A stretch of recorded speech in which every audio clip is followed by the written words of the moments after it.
नमस्कार, मी स्वप्ना स्वागत करते तुमचं माझ्या चॅनलमध्ये।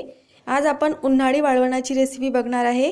त्यामध्ये आज आपण बटाट्याचे वेफर्स कसे बनवायचे हे बघणार आहे। चला तर मग आपण व्हिडिओला सुरुवात करूया। बटाट्याचे वेफर्स बनवण्यासाठी या ठिकाणी मी 1 किलो मोठ्या आकाराचे बटाटे घेतले आहेत।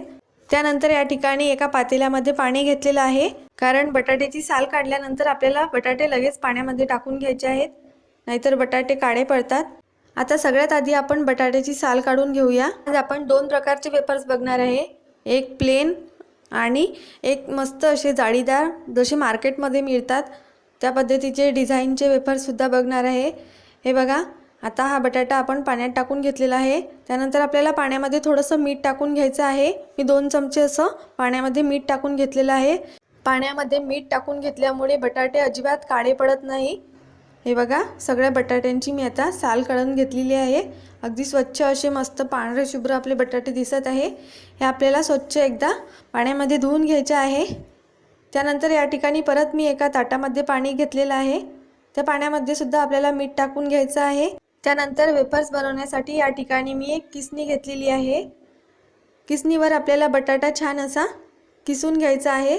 बटाट्याचे आपल्याला स्लाइस करून घ्यायचे आहेत। पातळ पातळ खूप छान असे स्लाइस होतात। हे बघा, सगळे बटाटे आपल्याला याच पद्धतीने स्लाइसरवर किसून घ्यायचे आहेत। आता माझे सगळे बटाटे किसून झालेले आहेत।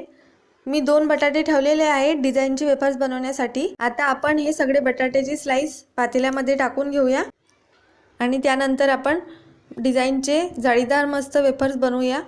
खूप छान होतात या पद्धतीने वेफर्स बनवले तर मुलांना पण खूप आवडतात। हे वेफर्स आपण उन्हाळ्यामध्ये एकदा बनवून वर्षभर खाऊ शकतो। खूप जास्त क्वांटिटीमध्ये सुद्धा आपण बनवून ठेवू शकतो, वर्षभर अगदी सहज टिकतात। त्यानंतर आता आपण जाळीदार वेफर्स बनवणार आहे। जाळीदार वेफर्स बनवण्यासाठी आपल्याला बटाटा उभा आडवा करत किसून घ्यायचा आहे। प्लेन वेफर्सपेक्षा जाळीदार वेफर्स बनवायला आपल्याला थोडा जास्त वेळ लागतो। खूप छान डिझाइनवाले वेफर्स बनवून तयार होतात। आता अशाच प्रकारे मी दोन्ही बटाट्याचे वेफर्स पाडून घेणार आहे। हे बघा, खूप मस्त असे बनवून तयार झालेले आहेत।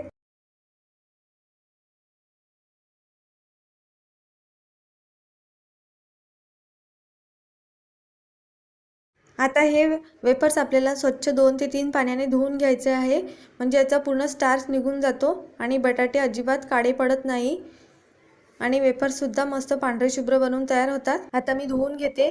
त्यानंतर आता या ठिकाणी आपल्याला गॅसवरती एका पातेल्यामध्ये पाणी ठेवून घ्यायचं आहे। पाण्यामध्ये आपल्याला चवीपुरतं मीठ टाकून घ्यायचं आहे आणि पाण्याला आपल्याला छान उकळी काढून घ्यायची आहे। इथं पाणी उकळलेलं आहे। उकळत्या पाण्यामध्ये आपल्याला हे बटाटे टाकून घ्यायचे आहे।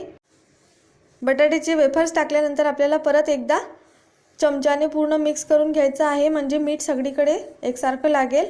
त्यानंतर आता आपल्याला यावरती झाकण ठेवून घ्यायचं आहे आणि पाण्याला अगदी हलकीशी उकळी येईपर्यंत आपल्याला हे शिजवून घ्यायचे आहे। हे बघा, आता मी झाकण काढून घेतलेलं आहे। पाण्याला हलकीशी उकळी येत आहे। आता आपल्याला गॅस बंद करून घ्यायचा आहे। जास्त वेफर्स शिजवायचे नाही, नाहीतर त्याचे तुकडे पडतात आणि लगेच हे वेफर्स आपल्याला एका चाळणीमध्ये काढून घ्यायचे आहेत, म्हणजे त्याच्यामधलं पूर्ण पाणी आपल्याला निथळून घ्यायचं आहे। आता हे सगळे वेफर्स मी चाळणीमध्ये काढून छान पाणी निथळून घेणार आहे। आता सगळे वेफर्स मी काढून घेतलेले आहे। त्यानंतर एक कपडा टाकून घ्यायचा आहे। मी एक कॉटनचा कपडा अंथरून घेतलेला आहे।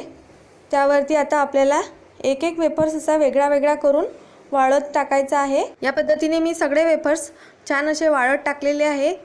हे वेफर्स उन्हामध्ये 2 दिवसामध्ये खूप छान कडक वाळतात। त्यानंतर हे बघा, 2 दिवस झालेले आहेत। वेफर्स छान कडक वाळलेले आहेत। आता मी तुम्हाला फ्राय करून दाखवते। त्यासाठी कढईमध्ये मी तेल कडकडीत गरम करून घेतलेलं आहे। तेल कडकडीत गरम झाल्यानंतर आपल्याला त्यामध्ये काही वेफर्स टाकून घ्यायचे आहेत।